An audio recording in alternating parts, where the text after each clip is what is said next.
நான் யோசித்து சொல்கிறேன் அப்படின்னு சொல்லுவோம்ல, அதுக்கு ஆங்கிலத்தில் let me think and tell. let me think and tell. next,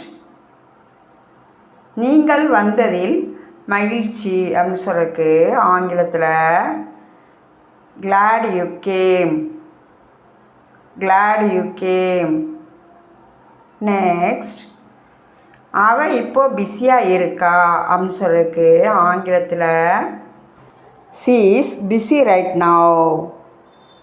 she is busy right now. next, அவளை நம்பாத அப்படின்னு சொல்லுவோம்ல, அதுக்கு ஆங்கிலத்தில் don't trust her. don't trust her. Thank you. இந்த வீடியோ உங்களுக்கு பிடிச்சி லைக் பண்ணுங்கள், ஷேர் பண்ணுங்கள், நம்ம சேனலை சப்ஸ்கிரைப் பண்ண மறந்துடுங்க. தேங்க்யூ.